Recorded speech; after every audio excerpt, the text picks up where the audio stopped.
আসসালামু আলাইকুম। কি অবস্থা সবার? সবাই কেমন আছেন আপনারা? অবশ্যই কমেন্ট করে জানাবেন। সো আজকে আরেকটা নতুন ভিডিও নিয়ে আসলাম। আর এটা হচ্ছে আমার ফ্রেন্ড রিফাত। সে কিছুদিন আগে বাড়িতে গিয়েছিল, ২-৩ দিন আগে। তো আজকে সে বাড়ি থেকে আসছে এবং আসার সময় সে আমাদের জন্য ব্যাগ ভর্তি করে খাবার নিয়ে আসছে। সে আমাদেরকে ফোন দিয়েছিল যে, "তোরা আজকে ইফতার আমি বাসা থেকে নিয়ে আসবো তোদের জন্য।" তো বাসা থেকে দেখুন বক্সের পর বক্স খাবার নিয়ে এসে চলে এসেছে। তো যেহেতু রমজান মাস সেজন্য আমরা সবাই ইফতারের টাইমে খাওয়া দাওয়া করব, তাই সে বক্সগুলা নামিয়ে রেখেছে। আর সে মোটামুটি ইফতারের কিছুক্ষণ আগেই আসছিল। তো এখানে দেখলাম যে বক্সের ভিতরে খিচুড়ি আছে, তারপরে মুরগির মাংস ছিল, তারপরে বেগুন ভাজা ছিল। তো আন্টি এই সব কিছু আমাদের জন্যই বানিয়ে পাঠাইছে, কারণ অনেক দিন হয়ে গেছে বাসার খাবার আসলে খাওয়া যায় না।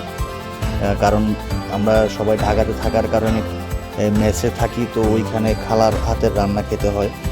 তো বাসার খাবার আসলে খুবই ভালো লাগে। তো ২ বক্স খিচুড়ি পাঠাইছে আমাদের জন্য এবং দেশি মুরগির মাংসের ঝোল। তো ভাই ওয়াও! ইফতারি টাইম হয়ে গেছে, সবাই একসাথে খেতে বসেছি। এই দেখুন খাবারগুলা। খুবই টেস্টি ছিল। আর আমার বন্ধুকে বলে দিছে আন্টিকে একটা সালাম জানাতে এবং বলতে যে খাবারগুলা খুব মজা হইছে।